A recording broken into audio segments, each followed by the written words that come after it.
कोई भी कार्यक्रम होता है तो ललन सिंह को लेके नहीं जाते हैं। 2-3 नेता आपको नजर आएंगे जो काफी चर्चा में है इन दिनों, अशोक चौधरी हो गए, संजय झा हो गए, छोटू सिंह हो गए, ये 3-4 लोग जो हैं उनके इर्द गिर्द अब घूम रहे हैं। इसमें ललन सिंह कहाँ है? गायब है। इन सब का 5 राज्यों का जो चुनाव है, इन सब का रिजल्ट 3 दिसंबर को आएगा। अब नीतीश कुमार के कार्यकाल पर कोई सवाल खड़ा करे, वो भी आरजेडी के लोग, आरजेडी के लोगों की कुर्बानी देनी पड़ती है।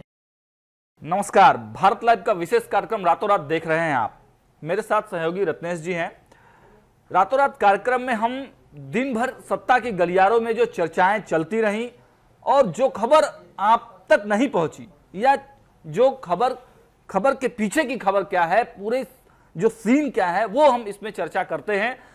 रत्नेश जी, महागठबंधन में बड़ा बखेड़ा हो गया है क्या?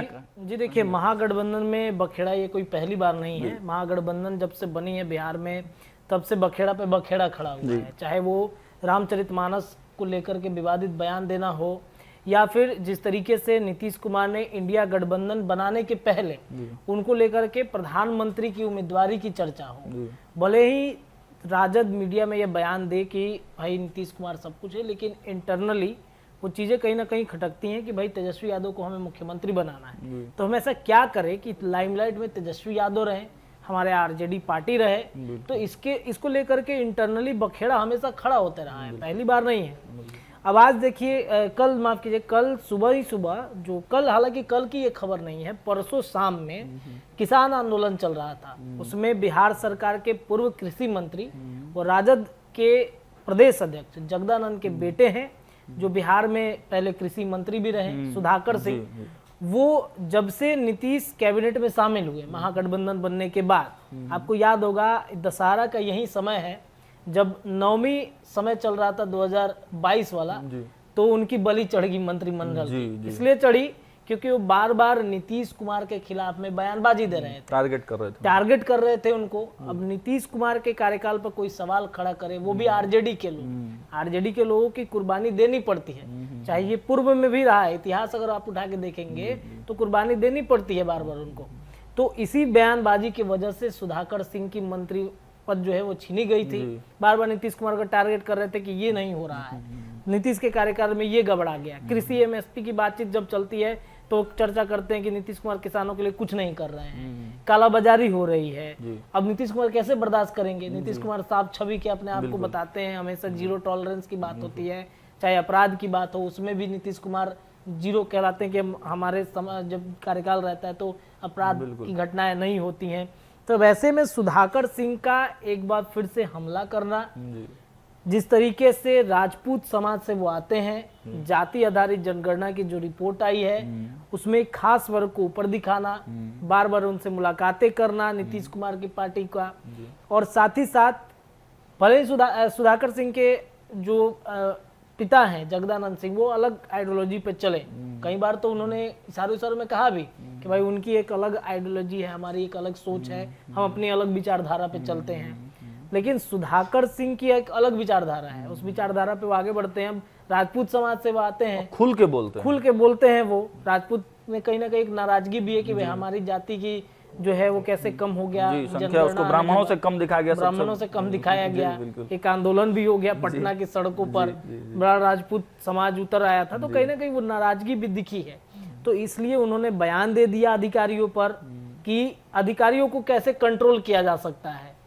ये बयान हम बोलेंगे नहीं क्योंकि बहुत गलत बयान उन्होंने दिया है, जिसका समर्थन हम भी नहीं करते। एक अधिकारी के बारे में सब कुछ अपनी जगह पे ठीक है, लेकिन एक अधिकारी जो इतना सब कुछ पढ़ाई लिखाई करने के बाद आता है, कितना संघर्ष झेल के अधिकारी बनता है, वो उसके पीछे की कहानी बहुत कम लोगों को पता होता है संघर्ष की। लेकिन रत्नेश जी, ये नई बात तो नहीं है, कई लोगों ने नीतीश के अधिकारियों पर सवाल उठाया है जी। और जिस प्रकार से देखिए, सवाल इसलिए उठाते हैं क्योंकि वो जो करना चाहते हैं अधिकारी दबा देते हैं। के पाठक का प्रकरण याद कीजिए, शिक्षा मंत्री को जिस तरीके से बयान वो दे रहे थे, कहीं ना कहीं उनको बैकफुट पर ला दिया के पाठक से, जो उनके कई दिन तो वो के पाठक की वजह से अपने विभाग में नहीं गए थे, ऐसी स्थिति आ गई थी। तो नीतीश कुमार इस मामले में बेहद नंबर 1 पे हैं कि अपने अधिकारियों को खुली छूट दिए रहते हैं कि आप चाहे अपराधी हो, चाहे जो कोई भी गलती काम कर रहा है उसके खिलाफ में आप टाइट रहिए। के पाठक जैसे आदमी जिस तरीके से शिक्षा विभाग के अपर मुख्य सचिव बनते हैं, कई तरह के बदलाव लाए हैं, बेहद ही सराहनीय है।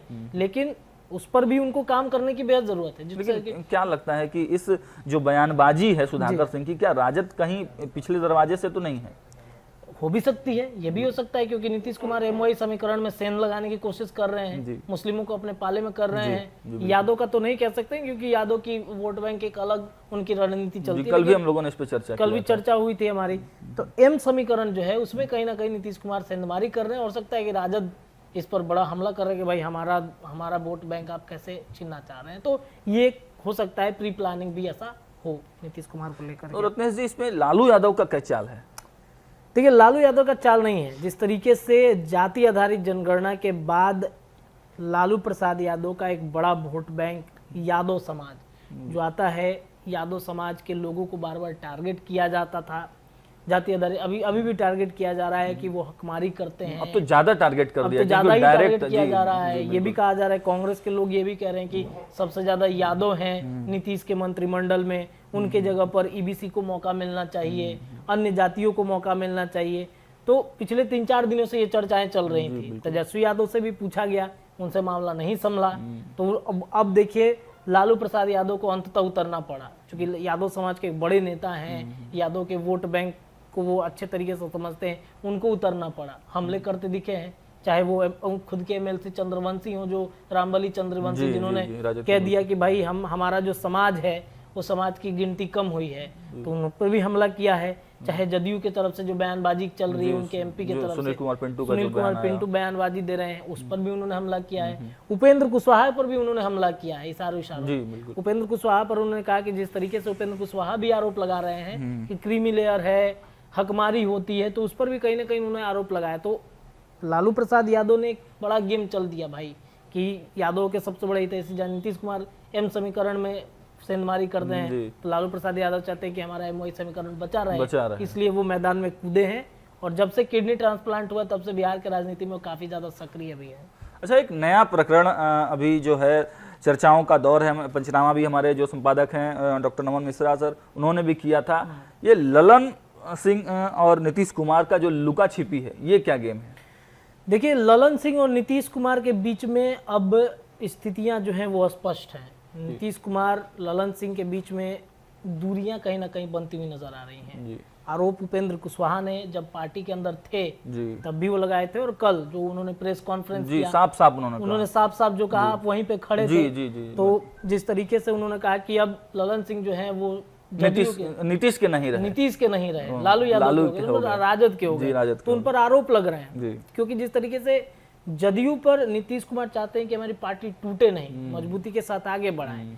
ललन सिंह पर सब कुछ भार सौंप दिया गया था, राष्ट्रीय अध्यक्ष बनाया गया था उनको, और राष्ट्रीय अध्यक्ष अभी भी हैं, तो उनको एक बड़ी जिम्मेदारी दी गई थी। लेकिन कहीं ना कहीं नीतीश कुमार की उस जिम्मेदारी को ललन सिंह पूरा नहीं कर पा रहे थे।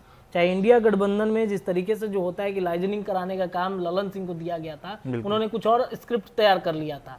नीतीश कुमार को, जैसे हमारे संपादक कहते हैं, कि भनक लग गई थी और खुद 1-to-1 जाके वो सबसे डील करने लगे थे।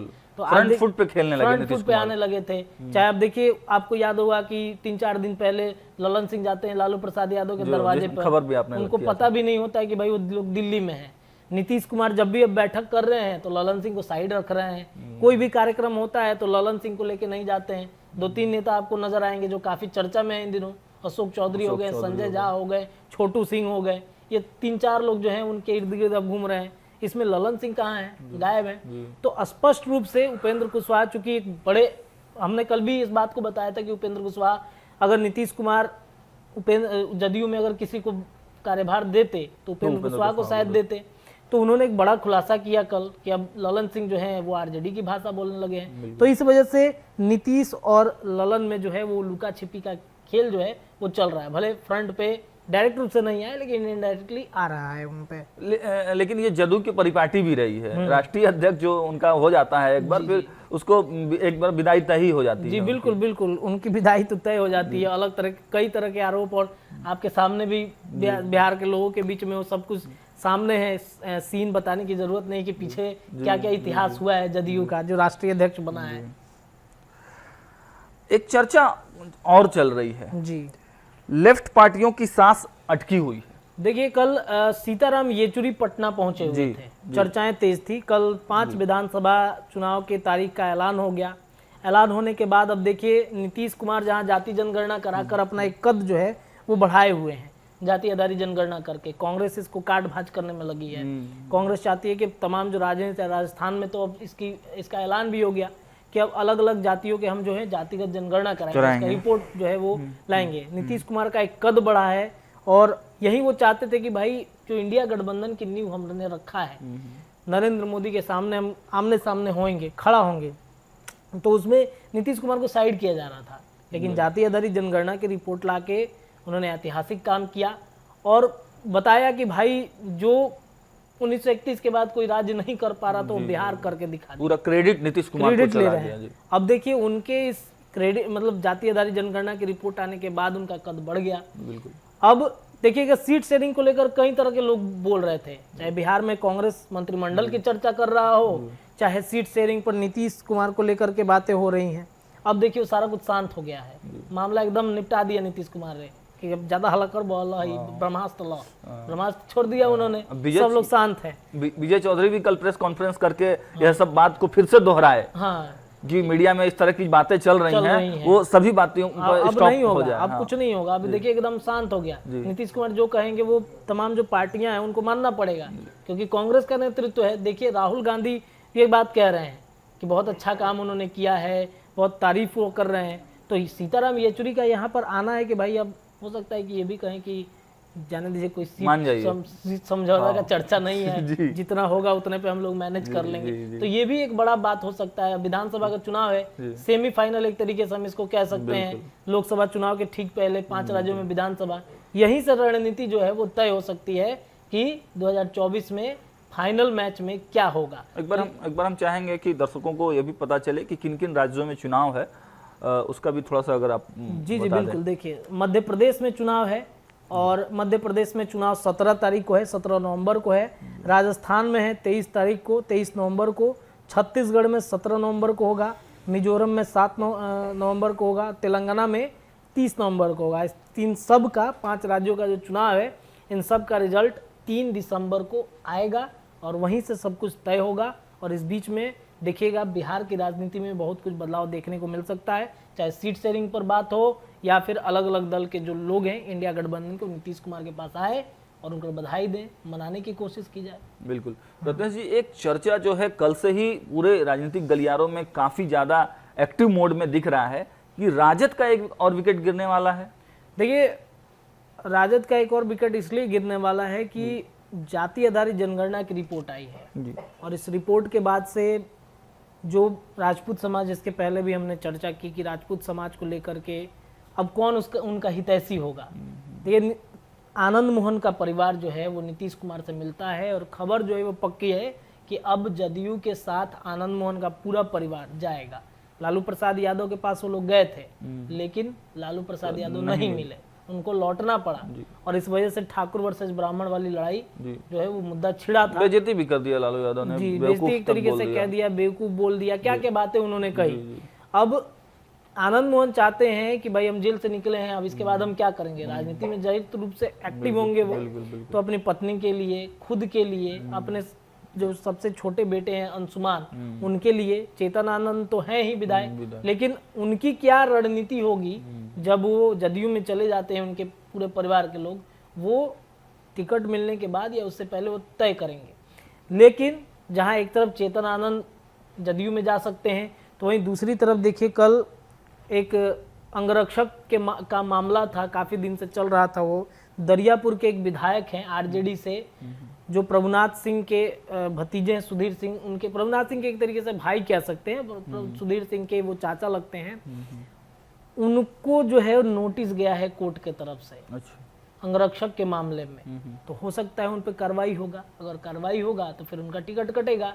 तो इस वजह से अब कहीं ना कहीं जो है वो टिकट कटने का दौर जो है आरजेडी का शुरू हो चुका है। अब किस आधार पर शुरू हो रहा है वो तो चर्चाएं अब कहीं ना कहीं तेज होंगी ही होंगी, लेकिन चेतन आनंद अब निश्चित रूप से वो निकलेंगे आरजेडी से, किसी और दल का हाथ थामे, चाहे बीजेपी का थामे, चाहे जदयू का थामे, लेकिन अब आरजेडी से चेतन आनंद और वो जो विधायक है दरियापुर से, उनका टिकट कटना फाइनल है। तो देखा आपने किस प्रकार जो है जब से जातिगत जनगणना की रिपोर्ट आई है, सत्ता के गलियारों में लगातार चर्चाओं का दौर बढ़ रहा है।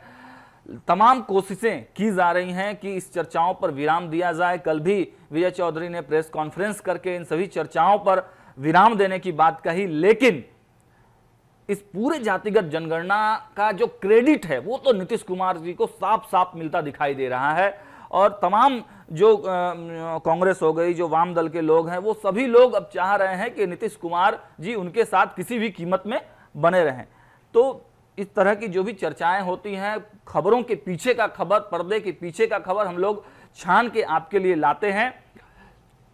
और जो चर्चाएं सत्ता के गलियारों में लगातार होती रहती हैं, उन सभी को अपडेट आप तक हम पहुंचाते रहते हैं। आप खबरों में बने रहें, देखते रहिए भारत लाइव। नमस्कार, धन्यवाद। अगर ये वीडियो पसंद आई और वह बिहार के राजनीति और बिहारियत से सरोकार रखेनी तो सब्सक्राइब बटन दबा के चैनल के सब्सक्राइब कर ली। ओजे एगो घंटी बा, ओकरा बटन दबा देला से कुल सटीक और मारक खबर रुआ मुफ्त में मिल जाई। अगर रुआ पत्रकारिता के हमनी के नया प्रयोग में सहयोग कर चाहतानी तो ज्वाइन बटन दबा दी। पेटीएम नंबर नोट कर ली 9386816700। धन्यवाद।